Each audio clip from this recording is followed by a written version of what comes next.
지금 이 시각 여러분들이 주목하는 뉴스 만나보겠습니다.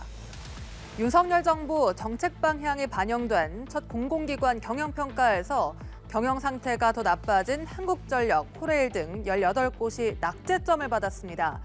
역대 평가 중 가장 많은 5곳의 기관장에 대해선 해임 건의가 이루어졌는데요. 해임 건의나 경고수 모두 역대 최대인 반면에 최고 등급 평가기관은 한 곳도 없었습니다. 특히 에너지 공기업들은 재무 상황 악화로 등급이 전반적으로 떨어지며 성과급이 삭감됐습니다. 이재동 기자입니다. 순회역에서 발생한 에스컬레이터 역주행 사고, 그리고 지난해 끊이지 않았던 각종 인명사고까지 코레일은 공공기관 경영평가 결과 최하 등급인 2등급을 받았습니다. 지난해 연료가 폭등으로 32조 원대 적자를 기록한 한국전력을 비롯해 강원랜드와 토지주택공사 등도 미흡인 D등급 판정이 내려졌습니다. 평가 대상인 193개 기관 중 이렇게 낙제점을 받은 곳은 모두 18곳, 건설기계안전관리원 등 5곳은 기관장 해임 건의가, 강원랜드 등 12곳은 기관장 경고가 내려졌습니다. 해임 건의나 경고 수는 모두 역대 최대인 반면 최고 등급 평가 기관은 한 곳도 없었습니다.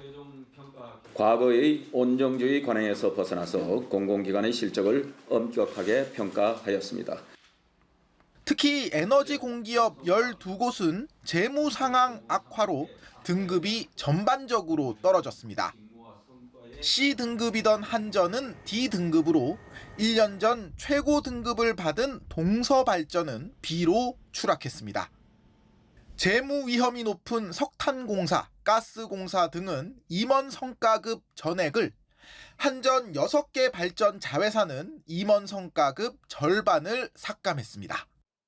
공공기관의 경영 실적이라고 하는 것은 이면에는 공기업의 뼈를 깎는 경영 개선 노력이 부족했던 것도 부인할 수 없습니다. 한편 해임 건의가 이뤄진 5곳 모두와 경고가 내려진 12곳 중 11곳의 기관장은 지난 정부에서 임명된 인사들이었는데 정부는 민간 전문가로 구성된 평가단이 공정한 평가 기준에 따라 평가를 했을 뿐이라고 밝혔습니다. 연합뉴스TV 이재동입니다. 해외 항공 특송 화물을 이용해 자전거 안장과 야구 배트 등의 마약을 숨겨 국내로 들여와 판매한 일당이 경찰에 붙잡혔습니다. 특정 장소에 마약을 숨겨놓거나 고속버스 택배를 통해 마약을 유통해온 건데요. 이들은 텔레그램으로 소통하며 당국의 감시도 피해왔습니다. 경찰은 유통책 등 8명을 검거하고 추가로 4명에 대해선 체포영장을 발부받았습니다. 해외에 있는 총책 2명에 대해선 인터폴에 적색 수배를 요청했습니다. 문승욱 기자입니다. 자전거 안장을 뜯자 은박지에 쌓인 무언가가 나옵니다. 항공 특송화물을 통해 국내로 반입되다 당국에 적발된 필로폰입니다.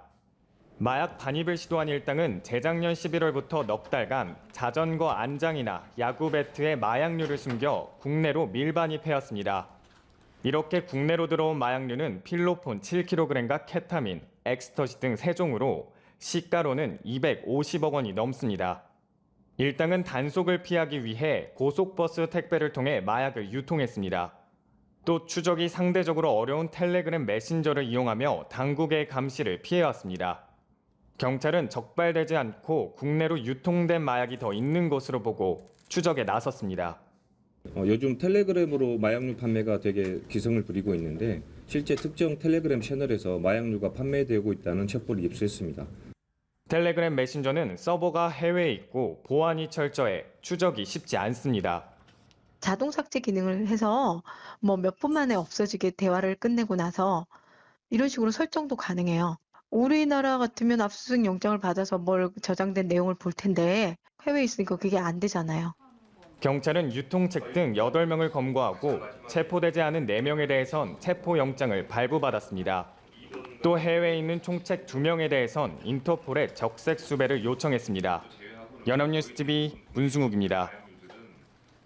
지난달 미국 텍사스주 댈러스 교회 쇼핑몰에서 발생한 총기 난사 사건으로 한인 교포 일가족 3명이 희생됐었죠. 워싱턴주 시애틀에서도 한인 부부가 묻지마 총격을 당해 임신 8개월인 아내와 뱃속 아기가 숨지는 안타까운 사건이 발생했습니다. 경찰은 용의자가 피해자와 일면식도 없었다고 전했는데요. 이딴 총격 사건으로 한인 사회는 충격에 빠졌고 시애틀에서는 애도의 물결이 이어지고 있습니다. 샌프란시스코에서 김태종 특파원입니다. 권모 씨 부부가 타고 가던 테슬라 차량입니다. 운전석 창문에 총알이 뚫고 간 흔적이 적나라하게 드러나 있습니다. 권 씨 부부가 총격을 당한 건 현지 시간 13일 오전 11시. 시애틀 번화가인 벨타운 지역에서 운영하던 일식집 가게를 열기 위해 출근하던 중이었습니다. 신호대기로 서 있던 이들 부부에게 길 건너편에서 갑자기 한 흑인 남성이 다가오면서 총을 쏘기 시작했습니다. 아내는 병원으로 옮겨졌으나 머리와 가슴 등에 4차례 총상을 입고 숨졌습니다. 아내는 임신 8개월로 출산을 앞두고 있어 안타까움을 더하고 있습니다. 태아는 응급분만으로 태어났지만 곧 숨졌습니다. 남편은 팔에 총상을 입었지만 생명에는 지장이 없는 것으로 알려졌습니다. 범인은 범행 후 달아났다가 신고를 받고 출동한 경찰에 의해 체포됐습니다. 범인은 정신과 치료를 받은 적이 있으며 2017년 일리노이 주에서 살상무기에 의한 전과 기록이 있는 것으로 전해졌습니다. 경찰은 총격 전에 범인과 피해자 간 대화 등은 없었다며 범인이 피해자와 일명식도 없는 사이라고 말했습니다. 한인 사회는 충격에 빠졌습니다. 지난달 6일에는 댈러스 교회 쇼핑몰 아울렛 앞 주차장에서 발생한 총기 난사 사건으로 30대 한인 부부와 3살 아이가 숨졌습니다. 지난 1월에는 시애틀에서 자신의 음식점에 진입한 괴한의 총격을 받아 한인이 세상을 떠나기도 했습니다. 샌프란시스코에서 연합뉴스 김태정입니다. 지난 시즌 오리온을 인수해 창단한 데이원이 한 시즌 만에 프로농구에서 퇴출됐습니다.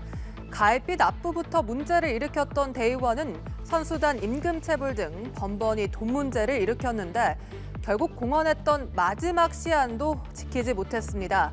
한편 데이원의 제명을 결정한 연맹은 경영총괄 박노하 대표, 구단주의자 총괄 허재 대표에게 법적인 책임을 물을 계획입니다. 홍석준 기자입니다. 데이원 농구단이 결국 프로농구 연맹에서 제명됐습니다. 1997년 프로농구 출범 이후 사상 초유의 퇴출 사례입니다. 거짓과 무책임한 태도로 일관해 리그의 신뢰와 안정성을 크게 훼손했습니다. 고향 오리온을 인수해서 지난해 재창단한 데이원은 모기업의 부도로 재정난에 시달렸습니다.